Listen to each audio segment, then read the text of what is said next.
Isang maganda at mapagpalang araw po ng linggo sa inyong lahat mga kapatid. Ngayon po ang unang linggo sa panahon ng Kwaresma. Magbati po sa lahat ng viewers and followers of the Daily Gospel Reflection. Binabati ko rin po ang mga deboto ni San Antonio ng Padua at ang lahat po ng mga members ng 1000 Club of St. Anthony, mga members po ng sa mga bukas palad ni San Antonio ng Padua at sa lahat ng mga benefactors po namin. Sa mga tulong po na inyong pinagkakaloob at pinapaabot sa amin, kami po ay lubos na nagpapasalamat. Ang Diyos na po ang bahalang gumanti sa inyong kabutihan. At patuloy nating ipanalangin ang isa't isa. Welcome po sa ating Daily Gospel Reflection. Sama-sama po nating pagnilayan ang mga salita ng Diyos ngayong pong unang linggo sa panahon ng Kwaresma.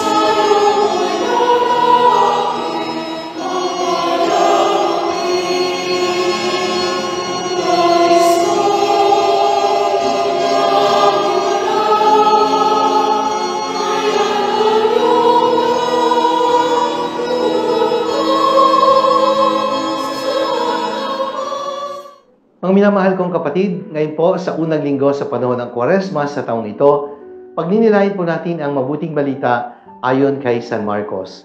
Mula po ito sa unang kabanata, mga talata 12 hanggang 15. Mga kapatid, ang unang linggo taon-taon sa panahon ng Kwaresma ay tinatawag na Linggo ng Panunukso ng Demonyo kay Jesus, the Sunday of Temptation.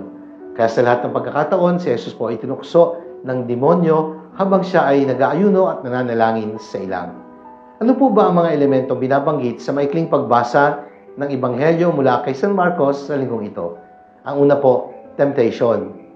Temptation is the work of the devil that drags all of us to hell. And God can put us to a test to bring out the best in us. Being tested or being tempted is not a sin. It depends upon what we do with the temptation. Kaya mga kapatid, tandaan natin, masama ang layo ng demonyo, kaya tayo tinutokso. Ang nais lang niya, ilayo tayo sa Diyos. Temptation can never come from God. It can only come from God's enemy, which is the devil. Kaya nga sabi po ni Apostol Santiago, when tempted, no one should say, God is tempting me. For God cannot be tempted by evil, nor does He tempt anyone. But people are tempted when they are dragged away by their own evil desires. Then after desire has conceived, it gives birth to sin. And sin, when it is full grown, gives birth to death. Ayan, malinaw po ang pahayag ni Apostol Santiago na kailanman hindi tayo tutuksuin ng Diyos. Ang pangalawa po na elemento ay disyerto o ang ilang na puok. Desert is a place of danger and death. It is a place of encounter between God and man, but it is also a place for cleansing and renewal.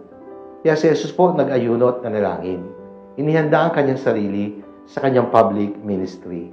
That is why the season of Lent is inviting us to enter into a desert experience so we can hear the voice of God and thereby discover our true character and identity as Christians in the midst of desert moments, in the midst of difficulties in our present life. Kaya anumang sitwasyon na naroon tayo ay tinatawagan ng Diyos na maging matatag sa diwa ng pananalangin at pagtitimpi sa sarili, may daan patungo sa kabanalan. Who were with Jesus in the desert? Andun po ang Espiritu ng Diyos na nagdala kay Jesus upang pumunta sa ilang. Andun din po ang demonyo at andun din po ang mga anghel na umaalalay kay Jesus. Kaya sa disyerto ng buhay natin, hindi lang po demonyo ang naandun. Nandun din po ang Diyos sa mga panahon na tayo'y sinusubok, sa mga panahon na tayo tinutokso, andun din po ang mga angels na ipinadadala ng Diyos sa buhay natin upang alalayan tayo. Ay bakit po tinatawag na Kwaresma? Kasi nga po, 40, kamag-anak ng Kwaresma. Quadraginta is a Latin word for 40. And quadragesima is the Latin word for 40th. Kaya nga, quadragesima, quadraginta, Kwaresma, 40 araw na paghanda sa panahon ng Kwaresma habang tayo naghihintay sa masayang pagdiriwang ng Pasko ng pagkabuhay. The number 40 appears many times in the Bible.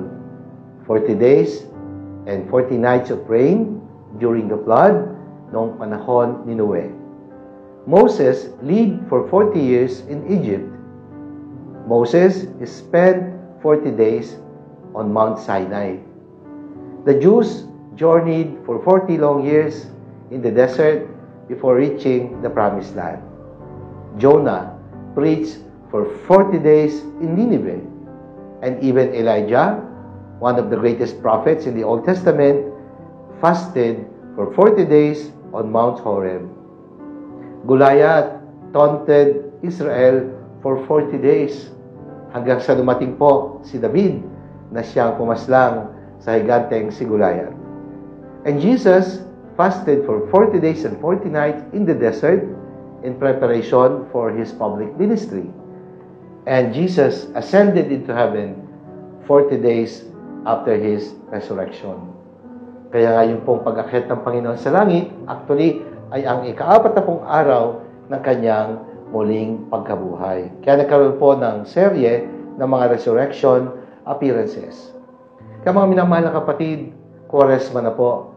Taon-taon naman ginagawa natin ito. Gawin natin makahulugan at makabuluhan ang pagdiriwang natin ng 40 araw ng paghahanda sa pagdating ng Pasko ng muling pagkabuhay.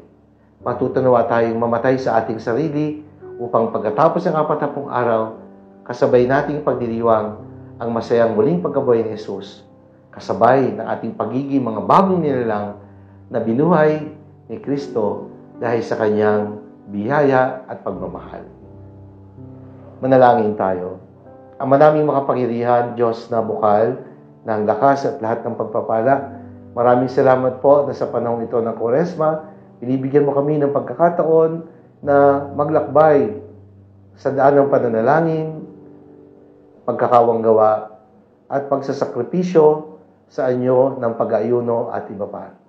Bigyan mo kami ng tunay na lakas na kinakailangan namin upang maging makabuluhan at banal ang pagdiriwang namin taon-taon ng panahon ng Kwaresma. Amen. Maraming salamat po, mga minamahal kong kapatid.